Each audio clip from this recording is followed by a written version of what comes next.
Everyone, welcome to my channel. मैं हूं आपकी होस्ट रश्मि। आज मैं आप लोगों को एलोवेरा से बनने वाला एक ऐसा फर्टिलाइजर और एक ऐसा एंजाइम बनाना दिखाऊंगी जिसको अगर आपने बना लिया तो शायद आप इस गर्मी में अपने बहुत सारे पौधों को इस हीट से बचा सकते हैं। अभी मैं जब कमेंट पढ़ती हूँ तो मुझे ऐसा लगता है कि बहुत सारे लोग इस चीज़ से बहुत परेशान हैं कि उनका सारा प्लांट मुरझा रहा है, खराब हो रहा है, मर रहा है। तो हम अपनी तरफ से कोशिश पूरी करेंगे उसे बचाने की। तो आज हम यही देखेंगे कि किस तरह इसे तैयार किया जाता है और इस्तेमाल किया जाता है गार्डन में। चलिए चलते हैं हमारी वीडियो में।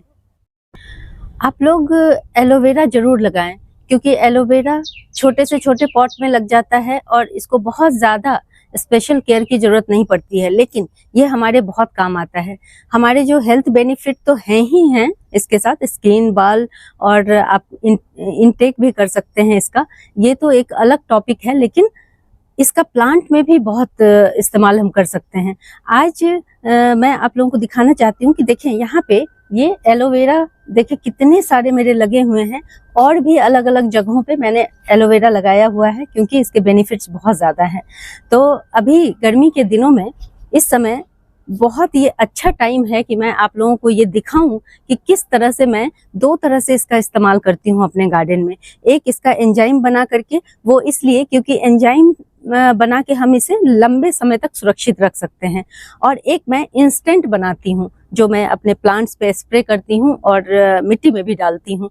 तो जब मेरे पास एलोवेरा बहुत ज़्यादा नहीं होते उस समय जो एंजाइम होते हैं वो उससे मैं अपना काम चला लेती हूँ। ये दोनों चीज़ें एक ऐसा, इसे फर्टिलाइज़र कह लीजिए, पेस्टिसाइड कह लीजिए, इंसेक्टिसाइड कह लीजिए, या इसे जो भी आप नाम दें, ये आपके प्लांट के ऑल ओवर ग्रोथ के लिए बहुत ही बढ़िया माना जाता है।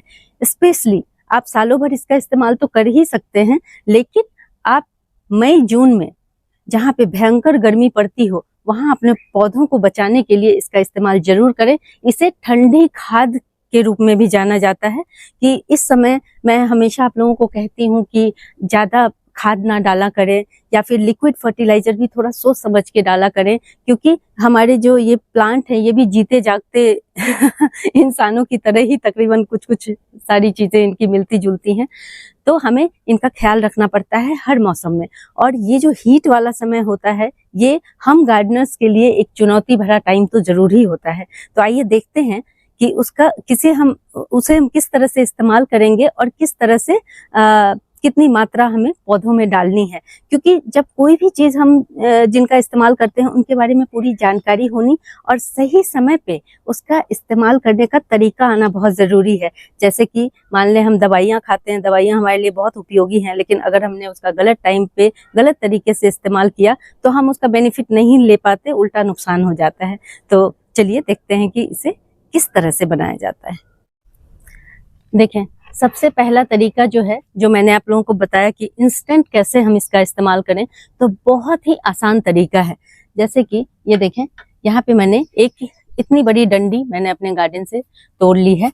अगर जिन लोगों को ये नहीं मिलता या जिनके गार्डन में बहुत छोटे छोटे हैं ये, तो वो क्या करें, तो अगर आप लोग अभी जहाँ से भी ऑनलाइन सब्जियां मंगाते हैं वहाँ पे ये इजीली अवेलेबल है, और एक इतनी बड़ी डंडी आपको तकरीबन 40 to 50 रुपीज़ में मिल जाएगी। तो इससे सस्ता और क्या ही हो सकता है कि आपकी सिर्फ एक डंडी में 5 लीटर खाद बन के तैयार हो जाता है। तो ये बहुत अच्छी चीज़ है। आप मेरे गार्डन में चिड़ियों की आवाज़ सुन पा रहे होंगे। इस समय बहुत सारी चिड़ियाँ मेरे आजू बाजू हैं और मैं अपने सब्जेक्ट से अलग होकर के आप लोगों को दिखा रही हूँ। ध्यान दीजिएगा कि मॉर्निंग के टाइम में, अभी तो थोड़ी धूप हो गई है, लेकिन मेरे गार्डन में इस वक्त बहुत सारी चिड़ियाँ आती हैं। आप चिड़ियों के लिए पानी जरूर रखें छत पे, आप लोगों से रिक्वेस्ट करना चाहती हूँ, क्योंकि इस वक्त मैंने देखा है कि उनकी हालत बहुत ख़राब हो जाती है। तो हाँ, फिर से अपने टॉपिक पे आते हैं। ये देखें, ये इतनी बड़ी डंडी जो है ये हमारे 5 लीटर के लिए सफिशिएंट है। तो हम क्या करेंगे, देखें, मैंने इसे मिक्सी के जार में छोटा छोटा कट करके इस तरह से पेस्ट बना लिया है। और ये काफ़ी कड़वा होता है इसका टेस्ट, क्योंकि मैंने जो जेल के साथ इसके जो छिलके हैं वो भी पीस लिए हैं, क्योंकि वो बहुत इम्पोर्टेंट है ऐसा करना। इससे आपके जो पत्ते, प्लांट के जो पत्ते पे कीड़े होते हैं वो सब भाग जाएंगे। मैं अभी आप लोगों को दिखाऊंगी कि किस तरह से लीफ कटर, एक छोटा सा कीड़ा होता है जो पता नहीं शाम के समय आता है और सारी पत्तियां खा के चला जाता है। इन सबको हम कैसे देखें, कैसे इनको भगाएं, तो इसमें ये बड़ा कारगर है। आप इसका स्प्रे अगर करेंगे लीफ पे तो वो भाग जाते हैं। मैं दिखाऊंगी किस कदर उन्होंने मेरे गार्डन में नुकसान पहुंचाया है।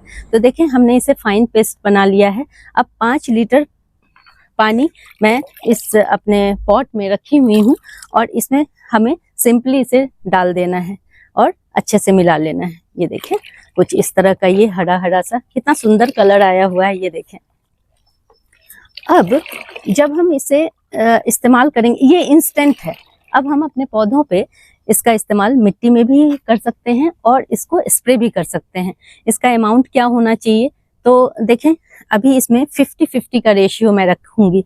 जैसे मैंने 5 लीटर ये लिया है तो 5 लीटर और इसमें पानी मिला दूंगी और उसके बाद इसे अच्छे से छान करके मिट्टी में भी डालूंगी और सारे अपने गार्डन में भी स्प्रे कर दूंगी। स्प्रे कब करना है, आपको अर्ली मॉर्निंग, आप सूरज उगने से पहले आपको कर देना है, या फिर शाम में जब बिल्कुल सूरज ढल जाए उसके बाद आप इसका इस्तेमाल कर सकते हैं। क्योंकि जैसा कि आप लोग जानते होंगे कि इसकी तासीर बहुत ठंडी होती है, तो हमें इसका फुल बेनिफिट लेना चाहिए। इसलिए हमें अर्ली मॉर्निंग और इवनिंग को इसका इस्तेमाल करना है। ये पौधों में ठंडक का काम करता है और जो आपकी सॉइल होती है, अगर उसमें आप इसे डालेंगे तो सॉइल कंडीशनिंग का भी काम करता है। और सबसे अच्छी चीज इसमें क्या है, आप लोग अभी तो सारे लोग तकरीबन अवेयर होते हैं इन चीज। मैं आपको गौरैया दिखाना चाहती हूँ कैसे वो बकेट से पानी पी रही है। एक सेकंड आप देखें, आपने देखा होगा कि गौरैया आजकल दिखती नहीं है। इस तरह से बकेट में जब आप पानी भर के रखेंगे तो इसी तरह से आप लोगों को नज़ारा देखने को मिलेंगे और इतनी गर्मी में इन लोगों की भी जान बच जाती है। कितना अच्छा नज़ारा है ये, और मुझे बहुत सुकून होता है जब इस तरह की चीज़ें मेरे गार्डन में होती हैं।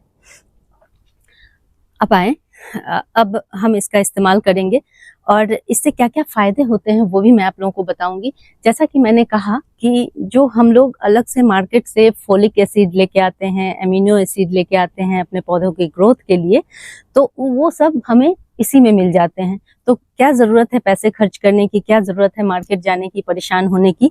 हम इसका इस्तेमाल करेंगे तो इसमें इसके अलावा ये एंटीऑक्सीडेंट होते हैं, एंटीबैक्टीरियल होते हैं, एंटीसेप्टिक होते हैं। तो ये सारे जो गुण हैं इसके, वो हमारे पौधों को भी मिलेंगे। और इस चिलचिलाती गर्मी में जहाँ 85 प्रॉब्लम सर उठा के इस समय हमारे सामने खड़ी रहती हैं, उसमें से कम हम 100% सक्सेसफुल अगर ना भी होते हैं तो कुछ तो हम कोशिश कर ही सकते हैं अपने प्लांट को बचाने की।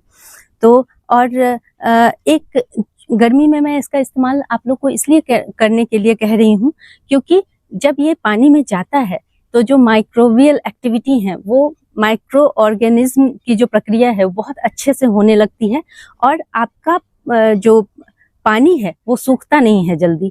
गर्मियों में हमें 2-2 टाइम पानी देने की जरूरत पड़ती है, लेकिन अगर आप 15 दिन में इसका इस्तेमाल करते हैं तो आपको ये प्रॉब्लम थोड़ी कम हो जाएगी। हो सकता है आपको एक ही टाइम पानी देने की जरूरत पड़े, क्योंकि मिट्टी जो है वो मॉइस्चर को होल्ड करके रखने लगती है अगर आप इसका इस्तेमाल हर 15-15 दिन पे कंटिन्यूअस 2 महीने करते हैं तो।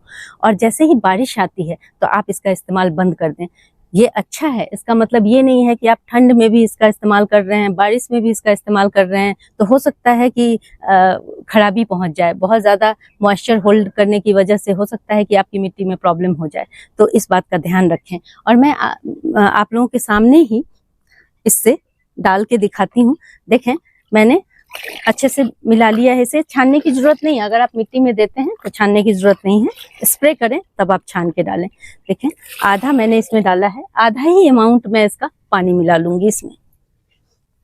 और आप लोगों के सामने ही मैं अपने प्लांट में इसे डाल के दिखाती हूँ ताकि आप लोगों को भी लगे कि मैं जो दिखाती हूँ वो अपने प्लांट के साथ भी करती हूँ। ये देखें, इस तरह से हो गया। यहाँ मैंने पोर्टुला का लगा के रखा हुआ है और आप देखें अब टाइम हो रहा है इसके खिलने का, मॉर्निंग का टाइम है। इसमें थोड़ा थोड़ा हम इस तरह से डाल देंगे, इससे फ्लावर भी आएंगे, मिट्टी भी सही रहेगी, गर्मी से हमारा प्लांट भी बचा रहेगा। सब जितने भी आपके प्लांट्स हैं सब में थोड़ा थोड़ा करके आप डाल सकते हैं। ये तो हो गया, ये बहुत सिंपल और बहुत साधारण तरीका है हमारे प्लांट को गर्मी में बचाने का और उन्हें न्यूट्रिएंट्स अवेलेबल कराने का। और आप जो न्यूट्रिएंट्स आपके मिट्टी में पड़ी हुई हैं लेकिन इनटेक नहीं हो पा रहा है, उसमें भी ये हेल्प करेगा। तो सोचें कि इसका कितना बेनिफिट है। देखें, यहाँ पे भी मैंने एंजाइम बनाने के लिए 5 लीटर पानी लिया है और इसमें हम एलोवेरा को पीस के नहीं डालना है हमें, जैसे मैंने पहले दिखाया हमने उसे इंस्टेंट में पीस के डाला था। इसमें आपको पीसना नहीं है, इसमें छोटे छोटे टुकड़ों में इसे इस तरह से चॉप कर लेना है। देखें, इस तरह से। ये जो मैं चीज बता रही हूँ आप लोगों को, ये बहुत बढ़िया है हमारे गार्डन के लिए। आप खुद जब इसका इस्तेमाल करेंगे तो फिर देखेंगे कि आपकी कितनी सारी प्रॉब्लम्स को ये दूर भगा देता है। ये देखें, स्पेशली गर्मी में तो बहुत ही बढ़िया होता है ये। और ये देखें, इस तरह से चॉप कर लेना है छिलके के साथ ही। कोई जेल वेल निकालने की जरूरत नहीं है, कॉम्प्लिकेट नहीं करना है गार्डनिंग को। और कितना बढ़िया मेरा, देखें ये बहुत अच्छा एलोवेरा। इसमें कुछ नहीं, मैं सिर्फ एक बार सही ढंग से मिट्टी बनाती हूँ और उसके बाद ये चलते रहते हैं मेरे गार्डन में। देखें, अभी मैंने जितना एलोवेरा इसमें लिया है, मैंने 2 समझ लें 2 लंबी लंबी डंडियां ली हैं, उसमें ये 200 ग्राम के करीब मैं ये गुड़ डाल रही हूँ। और इसे मैं 21 दिनों के लिए कपड़े से ढक करके किसी छायेदार जगह पे रख दूंगी। 21 दिन बाद इसमें से जो एंजाइम निकलेगा, इनकी जो प्रक्रिया होगी दोनों की साथ मिल करके, उसके बाद जो कुछ बन के निकल आएगा, चूंकि आप इसे जल्दी भी इस्तेमाल कर सकते हैं, 10 दिन में भी इस्तेमाल कर सकते हैं, क्योंकि गर्मी बहुत ज़्यादा है इस समय। ये जो प्रक्रिया होती है वो फास्ट हो जाती है। और देखें, मैं अपने यहाँ हमेशा बना के रखती हूँ, गर्मी आने के पहले ही मेरी ये बन के रेडी रहती हैं। ये देखें, ये पिछले कुछ टाइम पहले मैंने इसे बनाया था और ये स्टोर करने के लिए बेस्ट है। तो जब भी आपको लगे कि आपके प्लांट में कोई कीड़ा लगा हुआ है या आपके प्लांट की बढ़त सही ढंग से नहीं हो पा रही है, तो आप इस तरह से 1 लीटर पानी में 100 ml इसको निकालें, छान करके और स्प्रे कर दें या सॉइल में भी डाल दें। तो आप देखेंगे कि आपके प्लांट की सारी वो माइक्रो न्यूट्रिएंट की जो डिफिशियंसी होती है और न्यूट्रिएंट की जो डिफिशियंसी होती है, विटामिन की, वो सब लगभग पूरी हो जाएगी। आपके प्लांट का ऑल ओवर ग्रोथ बहुत बढ़िया होगा। तो इस चीज को, और देखें कितना आसान है।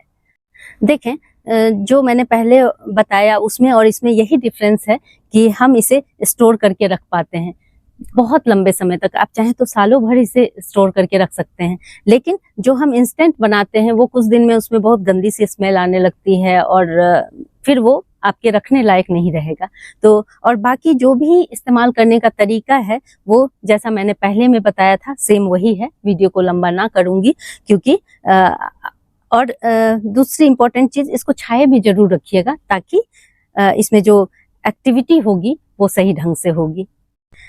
अगर आप लोगों को मेरी ये वीडियो पसंद आती है तो प्लीज इसे लाइक, शेयर एंड सब्सक्राइब करना ना भूलें। बेल बटन को जरूर दबाएं। Live nature, love nature. Thank you.